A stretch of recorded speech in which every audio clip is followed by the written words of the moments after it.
வணக்கம். இன்றைய செய்திகளின் தொகுப்பு. கொங்குநாடு மக்கள் தேசிய கட்சி கோவை கிழக்கு மாநகர மாவட்ட மாதாந்திர ஆலோசனை கூட்டம் கிழக்கு மாநகர அலுவலகத்தில் மாவட்ட செயலாளர் தனபால் தலைமையில் நடைபெற்றது. இக்கூட்டத்தில் மாவட்டத்தின் அடுத்த கட்ட செயல்பாடுகள் மற்றும் ஆடி 18 தீரன் சின்னமலை கவுண்டர் அவர்களின் நினைவு நாள் அன்று கோவை கிழக்கு மாநகர மாவட்ட சார்பாக கலந்து கொள்வது பற்றி ஆலோசனை மேற்கொள்ளப்பட்டது.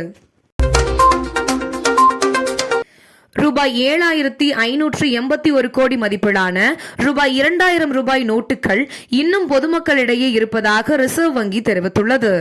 2,000 நோட்டுகளை 2023 ஆண்டு மே 19 புழக்கத்திலிருந்து திரும்ப பெறப்பட்ட பின் 97.87% நோட்டுகள் வங்கிகளுக்கு திரும்பியுள்ளன. 67 வயது முதியவர் போல வேடமிட்டு டங்கி ரூட்டில் அமெரிக்காவுக்கு செல்ல போலி பாஸ்போர்ட்டுடன் டெல்லி விமான நிலையத்தில் சிக்கிய யூபியை சேர்ந்த 24 வயது இளைஞர். பிடிபட்ட குருசேவக் சிங் அவரது மனைவி இருவரும் கனடாவுக்கு சுற்றுலா விசாவில் சென்று அங்கிருந்து சட்டவிரோதமாக அமெரிக்காவுக்குள் நுழைய திட்டம். இதற்காக டங்கி கும்பலுக்கு ரூபாய் 30 லட்சம் முன்பணமாக செலுத்தியுள்ளனர். அவர்களின் அசல் பாஸ்போர்ட்டும் சிக்கியுள்ளது.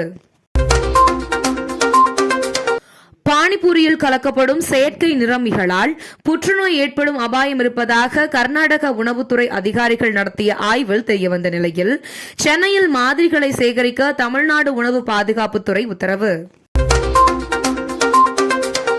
வெளிநாட்டு மாணவர்களுக்கான விசா கட்டணத்தை இந்திய மதிப்பில் 39,000 89,000 ரூபாயாக உயர்த்தியது ஆஸ்திரேலியா.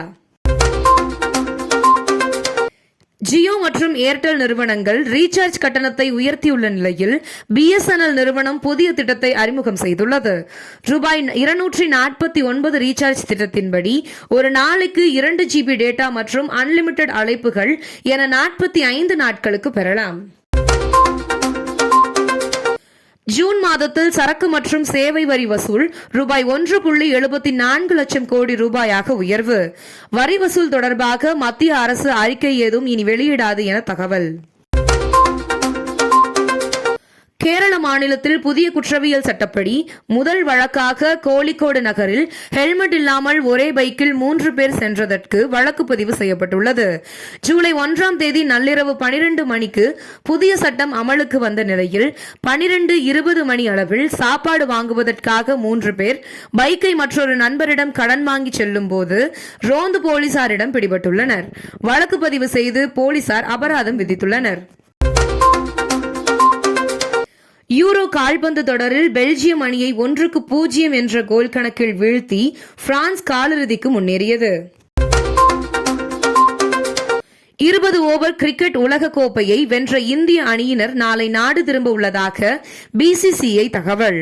பெரில் சூறாவளி காரணமாக நாடு திரும்புவதில் தாமதம் ஏற்பட்ட நிலையில் சிறப்பு விமானம் மூலம் நாடு திரும்ப ஏற்பாடு. இத்துடன் செய்திகள் நிறைவடைகிறது. மேலும் இதுபோன்ற செய்திகளுக்கு KMDK லைவ் சேனலை லைக் பண்ணுங்க, ஷேர் பண்ணுங்க, சப்ஸ்கிரைப் பண்ணுங்க.